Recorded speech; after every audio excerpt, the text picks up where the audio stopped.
आशाओं के दीप जला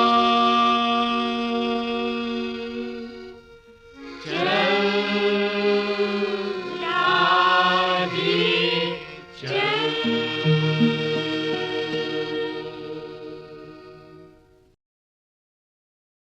प्रभु यीशु मसीह के नाम से हम आप सबका स्वागत करते हैं आशादीप कार्यक्रम में। जैसा कि आप जानते हैं कि इन दिनों हम सब मिलकर परमेश्वर के वचन का अध्ययन कर रहे हैं। यूहन्ना रचित सुसमाचार का हम दूसरे अध्याय में हैं। आज हम लोग 13 पद से आगे का अध्ययन करेंगे और बहुत ही विनम्रता से प्रभु से आशीष मांगेंगे कि वो हमें ज्ञान दें ताकि हम उसे अच्छी तरह से समझ पाएं, जैसा कि डॉक्टर योडर ने हमें समझाया है, हम दूसरों को भी उसी तरह से समझा सकें। बड़े हर्ष की बात है कि आज भी हमारे बीच में प्रभु के दास विनोद जी हैं। जय मसीह की। जय मसीह सर। बहुत बहुत धन्यवाद, आप हमारे बीच में हैं। तो मैं आज चाहूँगा कि आपके पास जितने सवाल हैं उसे आप एक बार पढ़ दें ताकि मैं कोशिश करूंगा कि हर एक सवाल का उत्तर आपको दे पाऊँ। बिल्कुल। तो जितने हैं आप पढ़ दें तो बेहतर होगा। ज़रूर। मेरे पास 4 सवाल हैं। उसमें से पहला सवाल है जी फसा क्या है। जी। दूसरा हाँ, प्रभु यीशु मसीह ने व्यापारियों को मंदिर से क्यों निकाल दिया। जी ठीक है। इसके पीछे उनकी क्या मानसा थी। ठीक है। तीसरा व्यापारियों से प्रभु यीशु मसीह ने क्या कहा और क्यों कहा। बहुत अच्छा। चौथा इस मंदिर को ढा दो हाँ, जिसे मैं 3 दिनों में खड़ा कर दूंगा। हाँ। प्रभु यीशु मसीह के कहने का अर्थ क्या था। हाँ, बहुत अच्छा। आपके चारों सवाल पवित्र शास्त्र बाइबल से है। तो मैं पहले एक पद आपके लिए पढ़ना चाहूँगा। वो पद है 13। फिर मैं आपको भी और आपसे भी आग्रह करूँगा कि 1-2 पद पढ़ें। जब मैं कहूँगा तब आप पढ़िएगा। जरूर जरूर। तो हम पहला पद पढ़ रहे हैं कि यहूदियों का फसह का पर्व निकट था। यहूदियों का फसह का पर्व निकट था और प्रभु यरूशलेम को गया। ध्यान दीजिए, लेखक ये कहना चाहते हैं कि फसह एक पर्व था यहूदियों में, वो आज भी है, आज भी वो लोग मनाते हैं। फसह का अर्थ ये था कि जब मिस्र की गुलामी से उनको आज़ादी मिली और वो अपने देश आ पाए कनान, तो उस खुशी में उन लोगों ने इस पर्व को आरंभ किया जी। और मूसा के समय से इस पर्व को प्रतिष्ठित किया गया और आज भी जहाँ भी यहूदी हैं इस पर्व को मनाते हैं। बिल्कुल। इस पर्व का अर्थ ये था, जो आप पूछे फसह का अर्थ क्या था, कि गुलामी से छुटकारा। गुलामी से छुटकारा। और लेखक कहते हैं कि गुलामी से तो छुटकारा है ही, पाप से छुटकारा। क्योंकि मनुष्य की सबसे गुलामी, जो बड़ी गुलामी है, वो ये है कि मनुष्य पाप में फंसा रहता है। कहाँ फंसा रहता है? पाप में। तो वो चाहते हैं उससे उनको छुटकारा मिल जाए। बिल्कुल। और यही बात लेखक समझाना चाहते हैं कि हर व्यक्ति, चाहे वो पढ़ा लिखा हो या पढ़ा लिखा ना हो, गरीब हो, धनवान हो, किसी भी प्रकार के व्यक्ति हो, गोरे हो, काले हो, सब व्यक्ति को, जितने भी मनुष्य हैं, सबको छुटकारे की आवश्यकता है। तो मुख्य विषय है छुटकारा। मुख्य विषय क्या है? छुटकारा। फसह का अर्थ है छुटकारा। इसीलिए यहूदी लोग छुटकारे का पर्व अर्थात फसह का पर्व मनाते हैं। जैसा कि आपका दूसरा प्रश्न था कि प्रभु यीशु मसीह ने व्यापारियों को क्यों मंदिर से निकाल दिया। ध्यान दीजिए, आज भी जो हमारे भारतवर्ष के अनुसार कोई भी धर्म स्थल को पवित्रता का स्थल माना जाता है। और जब हम व्यापार करते हैं, लेखक का कहना है डॉक्टर योडर का, कि जब हम व्यापार करते हैं तो हम कुछ न कुछ उसमें मिलावट करते हैं। थोड़ा सा झूठ बोलने का जरूर या जरूर। थोड़ा सा चीज़ों को कमज़ोर और अच्छा करने का, जो अच्छी चीज़ नहीं है उसे भी हम अच्छा बचाने का कोशिश करते हैं। मान लिया आप एक पेन बेच रहे हैं, तो आके कोई पूछा कि भाई ये कितने का है, तो मान लिया आपने 2 रुपये का खरीदा, आपने बोला 4 रुपये का, तो कहीं न कहीं तो हम कुछ न कुछ करते हैं। तो इसीलिए प्रभु यीशु मसीह ने जब देखा कि व्यापारी लोग अपने फ़ायदे के लिए काम कर रहे हैं, दूसरों को फ़ायदे के लिए काम नहीं कर रहे हैं, ग्राहकों को फ़ायदा मिले इसके लिए कार्य नहीं कर रहे हैं, तो बहुत गुस्सा हो गए। तो ऐसा विद्वान कहते हैं कि प्रभु यीशु मसीह को जब वो मानव देह में आए तो पहली बार उन्हें गुस्सा आया था और व्यापारियों को मंदिर से क्या किया था, निकाल दिया था। तो डॉक्टर योडर इसको दूसरे तरीके से बोलते हैं। वो बोलते हैं कि आपके जीवन में क्रोध है, ऐसा कोई व्यक्ति नहीं है जिसके जीवन में क्रोध तत्व नहीं है। क्रोध तत्व हर एक व्यक्ति के व्यक्तित्व में है। तो वो क्या कहते हैं कि वो तो है, लेकिन उसे क्या करना है, प्रभु यीशु मसीह के सामर्थ्य से निकाल देना है।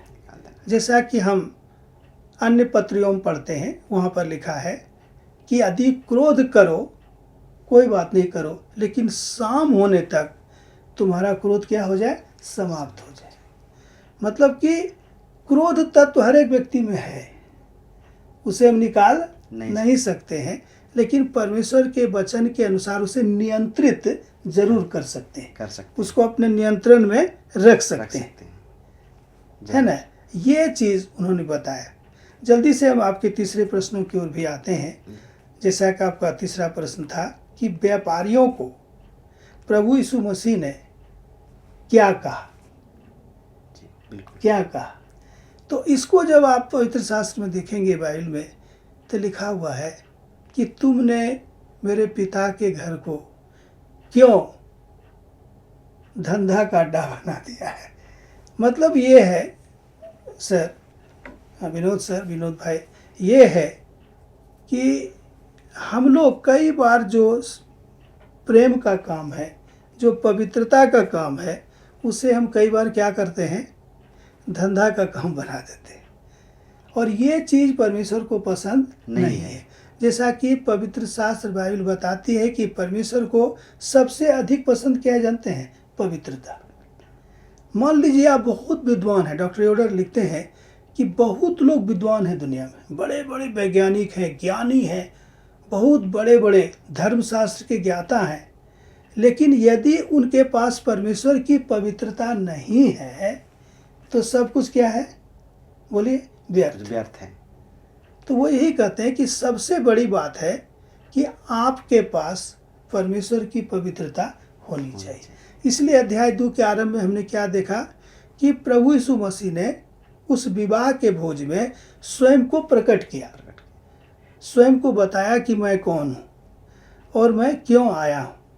क्यों आए हैं उनको उन्होंने बताया, लोगों की ज़रूरतों को पूरा करने के लिए, मनुष्य की ज़रूरतों को पूरा करने के लिए।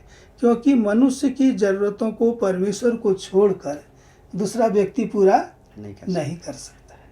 कर सकते हैं लेकिन परमेश्वर जैसा नहीं कर सकते। वो क्षणभंगुर होगा, वो दीर्घकालिक नहीं होगा, वो सर्वदा के लिए नहीं होगा। चौथा प्रश्न था कि उन्होंने ये क्या कहा कि इस मंदिर को तुम ढा दो, इसे मैं 3 दिनों में क्या करूँगा, फिर से खड़ा कर दूंगा। यहाँ प्रभु यीशु मसीह अपने व्यक्तित्व को, अपने ईश्वरत्व को साबित करना चाहते हैं। क्या बताना चाहते हैं कि यदि कोई इस देह को